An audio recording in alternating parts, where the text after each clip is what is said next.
So this is an outdoor classroom with chalk, and so we have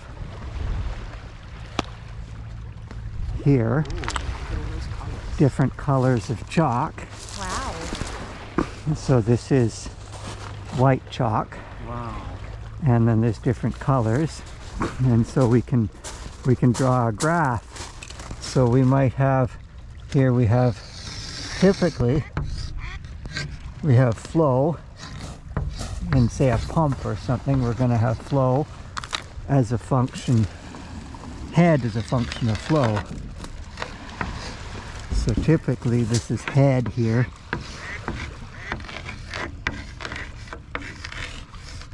So you have head as a function of flow. And with many pumps, as you restrict the flow, as you block the flow, the head increases.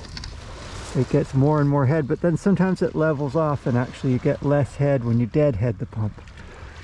So sometimes when you deadhead a pump, it kind of gives up at the last minute and actually gets easier to maintain the deadhead. So it's really hard to deadhead it. So when you jump in a fountain and you try to deadhead the water jet in the fountain, because it's fun to frolic in fountains. Like if you go to Stanford University, one of the favorite things we used to like to do is to deadhead the tallest jet in the Tanner fountain out in front of the university, the main fountain.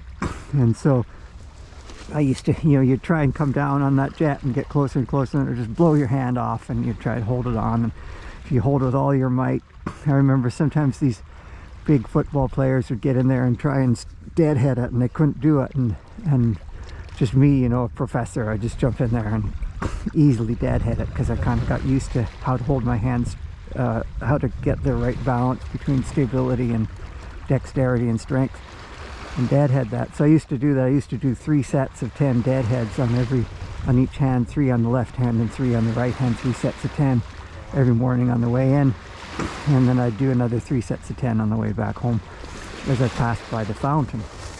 And so we've got this, and then so we had this thing called HeadGames, where we would play with hydraulic head and have different things where you try to learn about flow, about pressure as a function of flow.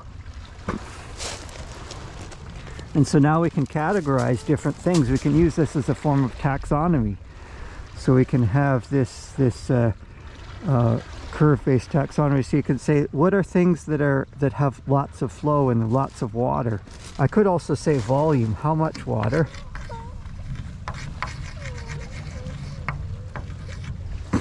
And then how much pressure. So you could have, like if you have a garden hose up here, there's very little bit of water coming out of a garden hose, let's say, but it's under high pressure. Like something you clean your teeth with, you squirting water at your teeth to clean them. So that's going to be very high pressure, but very little flow, very small quantity of water. And then over here, maybe you're on a big ship, you're on a big boat. It's sort of low pressure, there's not too much pressure. And if you're drinking water, you're sucking on the water, it actually has negative pressure. So maybe you have a drinking straw here and you're drinking on it, and the pressure is actually negative, not too much flow either. So you could taxonomize yeah, like a drinking straw. So interesting. Never thought about it like this. Then you'd have negative pressure from a drinking straw. So you can organize all these everyday experiences in this graph here, where you have lots of water under low pressure, or very little bit of water under high pressure, or actually negative pressure. You can lay out or organize or taxonomize all these different experiences in terms of flow or volume and pressure.